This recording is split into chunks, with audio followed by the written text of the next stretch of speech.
जैसे एक बेलपत्र, जैसे एक बेलपत्र,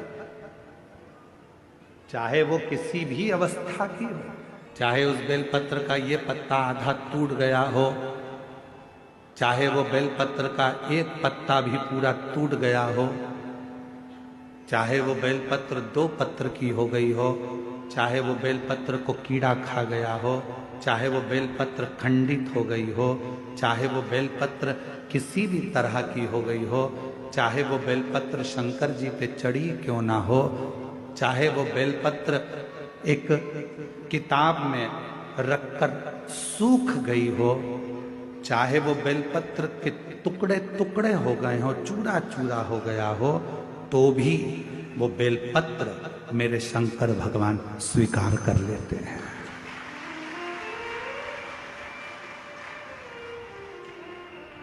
तो भी मेरे शिव स्वीकार कर लेते हैं।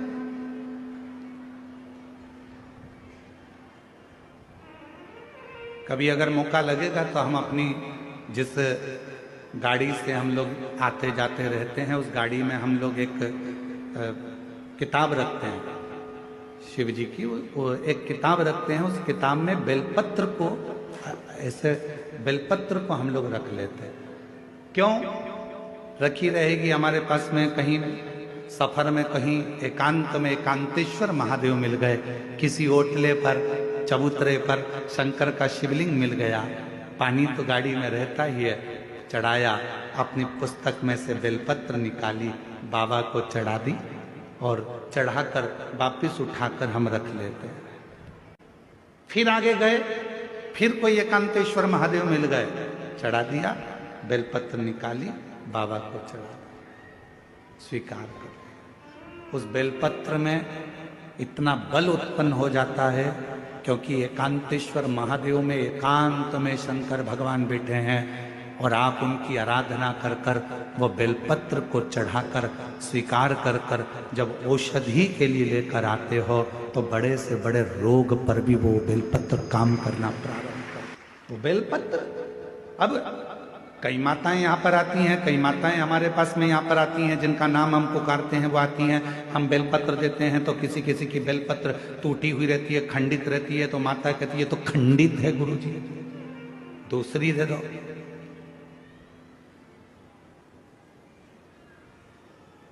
दूसरी दे दो।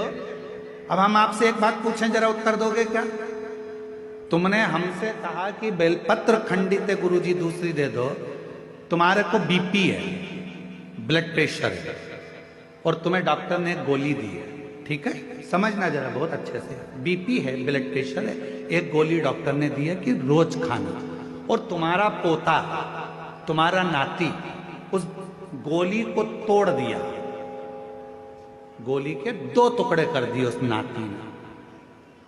अब वो गोली 2 टुकड़े हो गए, 3 टुकड़े हो गए, तो क्या तुम वो गोली खाओगे तो असर नहीं करेगी क्या? बोलो तो जम के, करेगा ना? गोली तो असर करेगी, भले उसके 3 टुकड़े हो गए, 4 टुकड़े हो गए, 5 टुकड़े हो गए। जैसे बीपी की गोली के 10 टुकड़े भी हो जाएं, तो भी अगर ब्लड प्रेशर गड़बड़ हो रहा है तो तुरंत मुंह में गोली रखी जाती है, ब्लड प्रेशर कंट्रोल में आ जाता है। शुगर कितनी भी हाई और ऊंची या नीची जा रही हो, शुगर की टेबलेट के कितने भी टुकड़े कर दो, वो शुगर की टेबलेट खाई, शुगर लेवल में आ जाती है। उसी तरह बेलपत्र चाहे कितने भी टुकड़े हो जाएं, पर बेलपत्र तो बेलपत्र अपना काम कर ही जाता है, वो बेलपत्र अपना काम करेगी। इसमें गुरुजी एक खंडित हो गई, गुरुजी तुमने तो मेरे को 2 पत्ती दी, गुरुजी इसमें से आधी पत्ती तो टूटी हुई थी, गुरुजी ऐसा। अरे बेलपत्र, वो भी शिव महापुराण की, सारी दुनिया चाहती है कि ये बेलपत्र हमको मिल जाए, पर भगवान की कृपा से यदि भाग्य से तुम्हारे हाथ में आ गई है तो उससे जोरदार किस्मत वाले तुम हो नहीं सकते। फिर वो आधी मिले, 1 मिले, जितनी मिले उसको स्वीकृत करें। वो अपना असर दिखाएगी,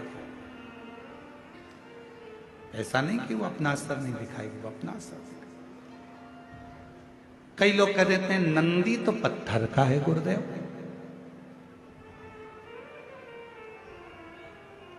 ये हम ही लोग तो विचार कर कर लोगों को सीख देते हैं कि नंदी पत्थर का है। ना ना ना ना, शिव जी के मंदिर में जो नंदी मंदिर के बाहर बैठा हुआ है, तुम्हारी भूल है जो तुम उसे पत्थर का मान रहे हो। उस नंदी के पास बैठकर कितना भी बड़ा दुख हो, थोड़ी देर उसके पास बैठकर अपने दुख को कहना प्रारंभ करना। 15 दिन इंतजार करना, 16वें दिन तुम्हारा दुख कटना प्रारंभ हो जाएगा। किसी से नहीं किया तुमने, ना अपने रिश्तेदार से, ना नातेदार से, ना कुटुंबी से, ना कबीले में, ना परिवार में, ना रिश्तेदारों से, ना अपनों से, किसी से अपना दुख नहीं कहा। केवल दुख कहा तो भगवान देवाधिदेव महादेव के नंदी से कहा। और नंदी से तुमने तो कहा था पत्थर के नंदी से। फिर शिव जी तक बात कैसे पहुंची, दुख कैसे कटा?